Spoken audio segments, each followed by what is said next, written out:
High risk പ്രഗ്നൻസിയിൽ pregnancy loss വന്ന ആൾക്കാരെ കുറിച്ചാണ് നമുക്കിനി പറയാനുള്ളത്.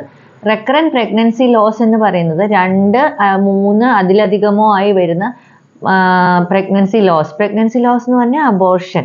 ഏർലി പ്രഗ്നൻസി ആവാം, ലേറ്റ് ആയിട്ടും ആവാം. ഏർലി പ്രഗ്നൻസിയിൽ വരുന്ന പ്രഗ്നൻസി ലോസ് അഥവാ അബോർഷൻ്റെ കാരണങ്ങൾ, മിസ്കാരേജ് എന്നുള്ളതാണ് ഇപ്പോൾ ഉപയോഗിക്കുന്ന ടേം.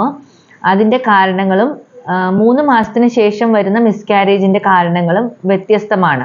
ആദ്യത്തെ 3 മാസത്തിൽ വരുന്ന മിസ്കാരേജുകൾ സാധാരണയായിട്ട് കുട്ടിയുടെ ഏതെങ്കിലും വൈകല്യങ്ങൾ കൊണ്ട്, ക്രോമസോമൽ അഥവാ ജനിതക വൈകല്യങ്ങൾ കൊണ്ടാണ് സാധാരണ കാണുന്നത്. 3 മാസത്തിന് ശേഷം വരുമ്പോൾ അമ്മയ്ക്കുണ്ടാകുന്ന ഇൻഫെക്ഷൻസ്, അമ്മയുടെ ഗർഭപാത്രത്തിൻ്റെ മുഖം തുറന്നു വരിക, അതായത് സെർവിക്സ് എന്ന് പറയുന്നത് ഗർഭപാത്രത്തിൻ്റെ മുഖമാണ്, അത് തുറന്ന് കുട്ടി എക്സ്പെൽ ചെയ്ത് പോവുക, അങ്ങനെയും വരാം. അതിനെ നമ്മൾ സെർവൈക്കൽ ഇൻസഫിഷ്യൻസി അഥവാ സെർവൈക്കൽ ഇൻകോമ്പിറ്റൻസ് എന്നാണ് പറയുന്നത്. അതും റെക്കറൻ്റ് ആയിട്ട് വരാൻ ചാൻസ് ഉണ്ട്. എസ്പെഷ്യലി യൂട്രസിൽ എന്തെങ്കിലും വൈകല്യങ്ങളുള്ള ആൾക്കാരാണെങ്കിൽ അങ്ങനെ വരാൻ ചാൻസ് ഉണ്ട്. ബൈക്കോർണേറ്റ് യൂട്രസ്, അതായത് യൂട്രസിൻ്റെ ഷേപ്പ് ഇങ്ങനെ ഇരിക്കുക, ഹൃദയത്തിൻ്റെ പോലെ ഉണ്ടാവുക. സാധാരണ യൂട്രസ് ഇങ്ങനെയാണെങ്കിൽ ഇങ്ങനെ 2 ഹോൺസ് ആയിട്ട് ഉണ്ടാവുക. അങ്ങനെ വരുന്നത് അങ്ങനത്തെ കാരണങ്ങൾ കൊണ്ടൊക്കെ ആവാം. കൂടാതെ ഷുഗർ, പ്രഷർ, അങ്ങനത്തെ കാര്യങ്ങളെല്ലാം പ്രഗ്നൻസി ലോസിന് ചിലപ്പോഴെങ്കിലും കാരണമായേക്കാം.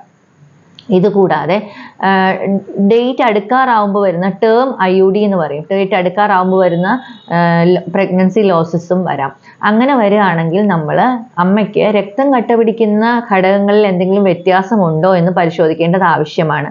Recurrent pregnancy losses further pregnancy high risk ആയി മാറ്റുന്നുണ്ട്.